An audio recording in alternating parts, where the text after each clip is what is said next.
Sobat Gira, balik lagi bareng aku Caya di Gibah Sejarah. Gimana kabar kalian hari ini? Semoga hari kalian seru ya, karena topik pada hari ini gak bakalan kalah seru.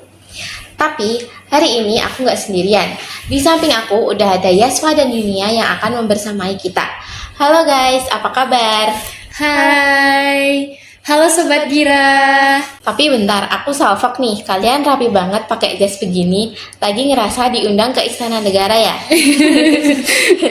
Ada apa nih? Kok penampilannya total leses banget? Ya, kita kan sangat terhormat ya bisa diundang ke podcast Gibah Sejarah ini. Makanya untuk lebih terasa kita membahas sejarahnya, jadi kita berpakaian seperti ini. Wah, keren banget nih.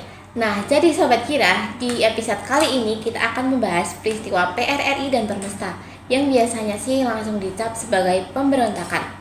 Tapi emang bener sesimpel itu atau ada masalah yang lebih dalam antara hubungan pusat dan daerah saat itu? Nah, oke Sobat Kira, kita mulai bahas peristiwa yang bikin hubungan daerah dan pusat waktu itu panas banget. Kayak lagi silent treatment tapi malah ujungnya meledak. Nah, kita mulai bahas mengenai apa sih kebijakan yang dibuat pemerintah pada waktu itu yang bikin daerah merasa kurang puas. Salah satu faktor utamanya adalah ketimpangan. Daerah memiliki potensi sumber daya yang besar, tetapi pengelolaan serta kebijakannya hanya dilaksanakan oleh pemerintah pusat pada saat itu. Kalau kita bedah secara ekonomi, sebenarnya Sulawesi dan Sumatera itu adalah salah satu penyumbang devisa terbesar di negara kita. Tetapi anggarannya malah terpusat ke Jawa atau istilahnya Jawa sentri. Uangnya diambil dari daerah untuk membangun pusat, sementara infrastruktur di daerah penghasil justru dibiarkan pusat. Jadi daerah merasa kontribusinya besar, tapi manfaat yang dirasakan belum seimbang. Betul sekali, pembangunan di daerah dianggap belum sesuai dengan potensi yang dimilikinya. Kalau awalnya cuma masalah ekonomi dan pembangunan, kenapa mereka sampai harus angkat senjata? Sebenarnya perundingan ini sudah diusahakan berkali-kali. Namun karena pada saat itu kondisi politik kita sedang panas dingin, sementara kabinet seringkali bergonta-ganti, jadi tidak ada keputusan yang pasti. Ditambah lagi, tokoh-tokoh daerah lebih melihat Soekarno pada saat itu semakin dekat sama PKI. Mereka tuh takut kalau pemerintahan pusat itu jatuh ke tangan komunis. Akhirnya karena ultimatum mereka diabaikan, mereka proklamasi PRRI dan Permesta sebagai bentuk protes dari mereka. Tapi banyak banget nih yang bilang kalau PRRI itu berani banget karena mereka nantang pemerintahan. Karena PRRI sendiri membentuk pemerintahannya, sehingga banyak yang menimbulkan persepsi bahwa PRRI ini ingin pisah dari negara kita, sementara pusat menganggap ini sebagai ancaman, padahal niat awalnya bukan seperti itu. Nah, kalau Permesta itu gimana? Kalau Permesta itu di Sulawesi kakak kelasnya, mereka lebih dulu nuntut ekonomi serta uang bagi hasil daerah. Tetapi karena diabaikan, mereka akhirnya bergabung dengan PRRI karena mereka merasakan memiliki nasib yang sama.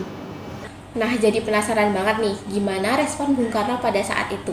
Beliau kan dikenal banget sebagai seseorang yang mencintai kesatuan. Bagi Bung Karno sendiri, NKRI adalah harga mati. Sebenarnya beliau juga sedih harus melawan teman-teman seperjuangannya, tetapi stabilitas nasional tidak dapat ditawar. Akhirnya dipilihlah jalur tegas lewat operasi tegas di Sumatera dan operasi merdeka di Sulawesi. Tujuannya yaitu untuk memadamkan konflik agar bangsa kita tidak pecah berkeping-keping. Tapi apakah bom dan peluru bisa menyelesaikan akar masalahnya? Tidak sepenuhnya, karena akar dari permasalahan ini yaitu ketimpangan belum terselesaikan.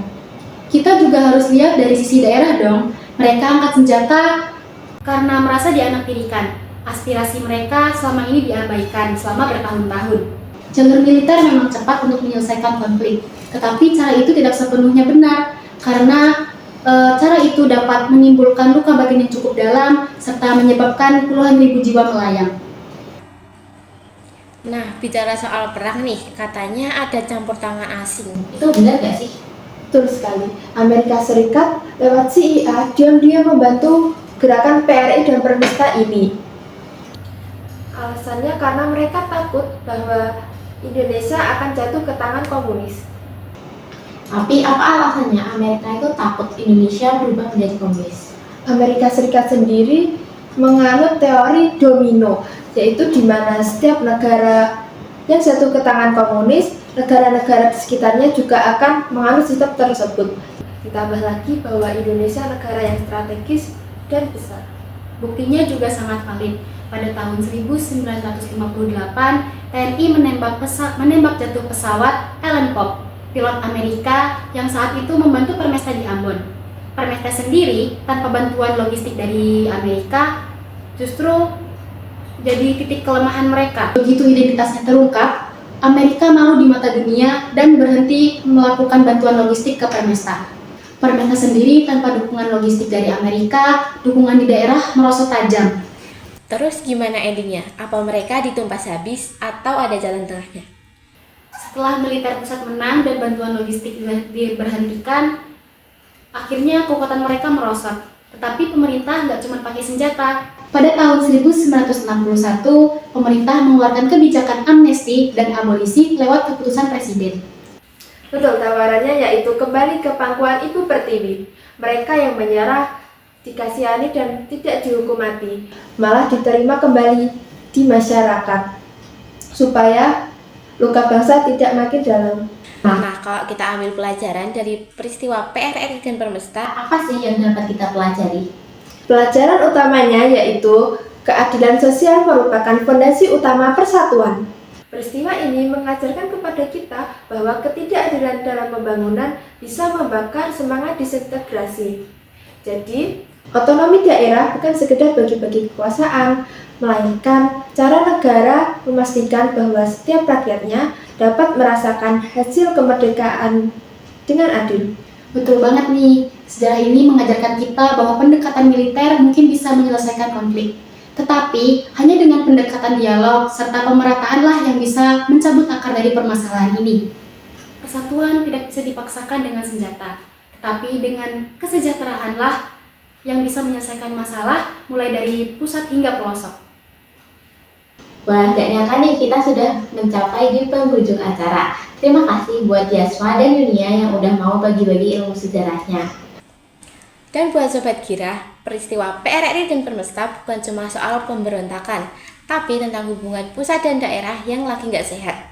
Jika suara daerah terus diabaikan, maka akan muncul konflik dengan berbentuk yang berbeda. Cukup sekian, saya pamit undur diri. Sampai jumpa lagi Sobat Gira. Dadah!